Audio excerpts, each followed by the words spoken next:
Martin Barre, the legendary guitarist best known for his work with Jethro Tull, has spent decades crafting some of the most memorable riffs and solos in rock history.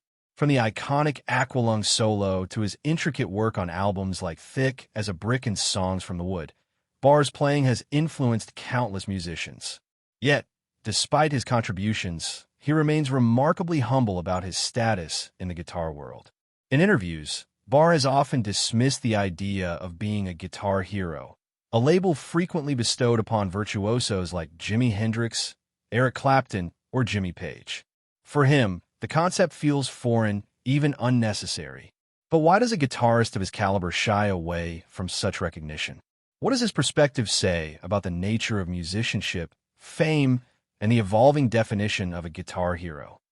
This article explores Barre's mindset, his philosophy on guitar playing, and why he resists the hero label, offering insights into his career, influences, and the changing landscape of rock music. Before dissecting Barre's views on guitar heroism, it's essential to understand his background. Born in 1946 in Birmingham, England, Barre grew up in a musical household. He initially played the flute and saxophone before switching to guitar in his late teens. His early influences included blues artists like Muddy Waters and B.B. King, as well as jazz musicians such as Django Reinhardt. Barre joined Jethro Tull in 1969, replacing original guitarist Mick Abrahams. At the time, the band was transitioning from a blues rock sound to a more progressive and folk-influenced style. Barre's versatility allowed him to adapt seamlessly, contributing not just as a soloist, but as a key part of the band's compositional structure. Unlike many guitarists of his era, Barre never relied solely on technical flash. His solos were melodic, serving the song rather than showcasing pure speed or complexity. This approach set him apart from the emerging guitar hero archetype of the 1970s.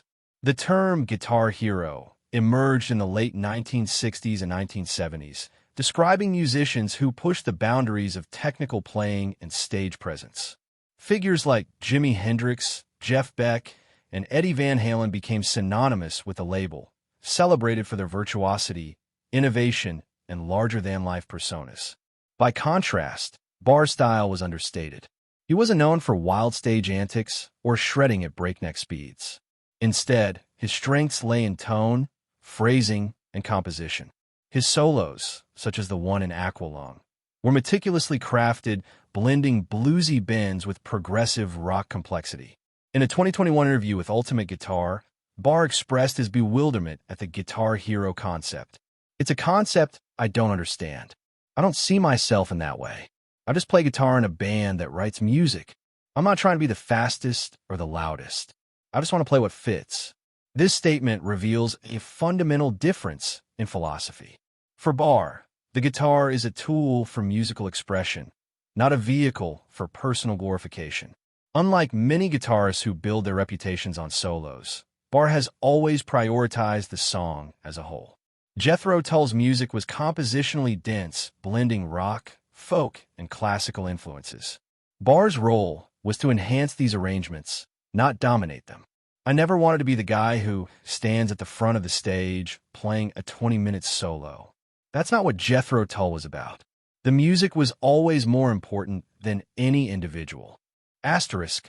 This mindset contrasts sharply with the guitar hero ethos, which often places the player above the band. Barre has never sought the spotlight in the way that many rock stars do. He rarely gave flamboyant interviews or cultivated a rock god image. Even at the height of Jethro Tull's fame, he remained a quiet, dedicated musician rather than a media personality. "I never wanted to be a celebrity. I just wanted to play music. The idea of being a hero feels strange because I don't see myself that way."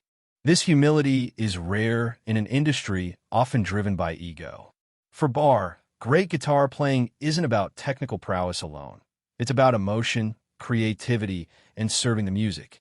He admires players like Mark Knopfler and David Gilmour, who prioritize feel over flash. The best guitarists are the ones who make you feel something. Speed is impressive, but it's meaningless if there's no soul behind it. Asterisk. This philosophy explains why he never chased the shredder label, even as guitarists like Yngwie Malmsteen rose to prominence in the 1980s. Despite his reluctance to embrace the guitar hero title, Barre's influence is undeniable.